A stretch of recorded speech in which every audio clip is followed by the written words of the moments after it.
एक ब्राह्मण थे तो तीर्थ यात्रा करना चाहते थे। उनके लड़के थे पर उनकी ज्यादा आज्ञा नहीं पालन करते थे, तो सोचा कि बूढ़ा अकेले तीर्थ यात्रा कैसे कर पाऊंगा। तो एक गरीब ब्राह्मण का लड़का था, उससे कहा कि भैया तू इधर उधर नौकरी के लिए भटकता, अगर तू मुझे तीर्थ यात्रा करवा दे तो मैं तेरी खान पान की व्यवस्था और धनराशि भी दे दूंगा। ब्राह्मण ने कहा चलो अच्छा है, आपके साथ तीर्थों का भी दर्शन होगा। तो जहां जहां जाना चाहते थे उन जवान ब्राह्मण बूढ़े ब्राह्मण को ले गया, तीर्थ दर्शन कराती हो। जब ब्रज धाम आया तो उसको बहुत बुखार आ गया बूढ़े को। उसने बहुत सेवा की, जैसे मतलब माता अपने बच्चे की सेवा करती है, ऐसे सब सेवा की उस जवान ब्राह्मण ने। बड़ा द्रवित हुआ बूढ़ा ब्राह्मण, धनी ब्राह्मण था वो।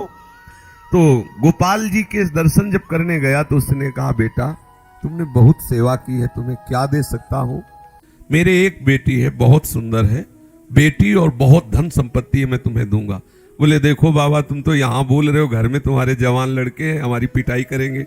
बोले हम गोपाल जी को साक्षी करके कहते हैं कि अपनी बेटी का ब्याह तुम्हारे से करवा दूंगा और संपत्ति भी दूंगा। बात हो गई। तीर्थ यात्रा करवा के जब घर पहुंचा तो बूढ़े की हिम्मत नहीं कि बात कर सके लड़कों के सामने, क्योंकि बेचारा गरीब ब्राह्मण का लड़का। महीना भर सोचता रहा कि कभी न कभी तो सूचना दे, वो तो सूचना नहीं। तो घर गया उनके और बोला देखो बाबा आपने कहा था कि तुम्हारा लड़कों ने धक्का लगाया और 2-4 थप्पड़ लगाए कि तेरी सामर्थ्य क्या है कि तू मेरी बहन से ब्याह करने की बात सोच सके। बोले नहीं बाबा ने कहा था। अब लड़कों की वो स्वरूप देख करके बाबा बदल गए। उनका हमें नहीं याद है कि हमने कुछ कहा था।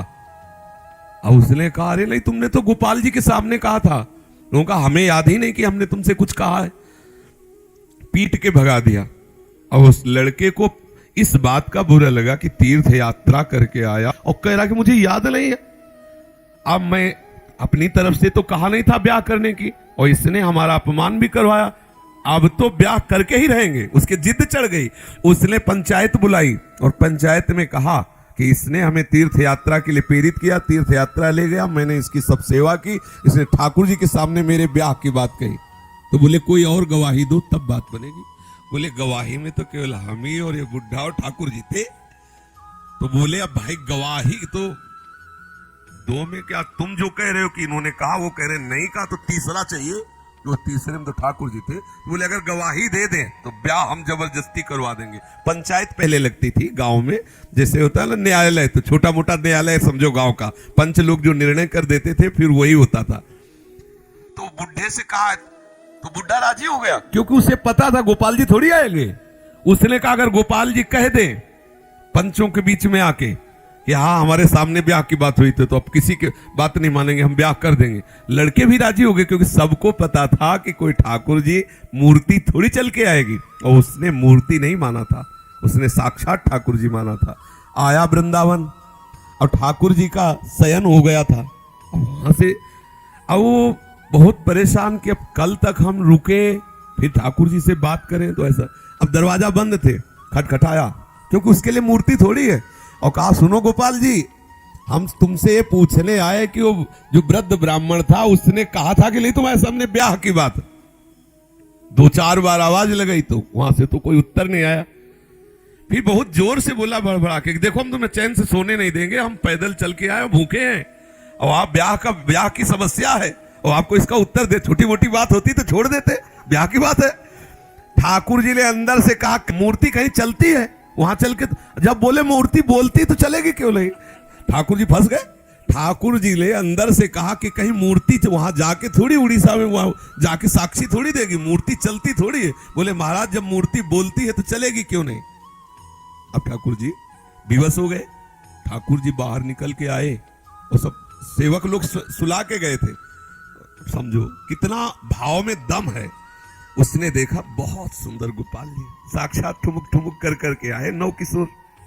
बोले देखो हम चलने के लिए तुम्हारे भाव के कारण राजी तो है, लेकिन भोग राग की व्यवस्था, क्योंकि हम वृंदावन के ठाकुर, हमें तो चक माल चाहिए, हमको चना चबेना में तो रुकने वाले हैं नहीं, रबड़ी गुलाब जामुन ये सब चक चाहिए। तो बोले देखो कुछ रुपया तो है, अब शादी का चक्कर, इसलिए व्यवस्था तो तुम्हारी बनाएंगे ही हम। तो बोले कैसे चलोगे। बोले चलेंगे तो हम पैदल ही, आगे आगे तुम चलना, पीछे पीछे हम चलेंगे, थोड़ी थोड़ी देर में कुछ भोग लिए रहना, हमको भोग लगा देना। बोले अब हम चले और तुम आ रहे हो कि नहीं आ रहे हो ये मुझे कैसे पता चलेगा? बोले नूपुरों की ध्वनि तुम्हें सुनाई देगी। अगर पीछे मुड़ के देख लिया तो जहां से मुड़ोगे वही हम खड़े हो जाएंगे, आगे नहीं चलेंगे। बात तय हो गई, चल दिए ठाकुर जी। अब आप देखो क्या मूर्ति है। और वो बीच बीच में भोग लगाता हुआ जब अपने गांव के नजदीक पहुंचा तो सोचा केवल नूपुरे बज रहे कि आ भी रहे। मुड़ के देखा तो ठाकुर जी खड़े। बोले चलो, बोले अब नहीं, अब सबको लिवा के यहीं लाओ क्योंकि हमारा तुम्हारा वादा था। तो बोले कोई बात। गांव में दौड़ता हुआ गया, सबसे हल्ला मचा, वृंदावन के ठाकुर पधारे साक्षी देने के लिए।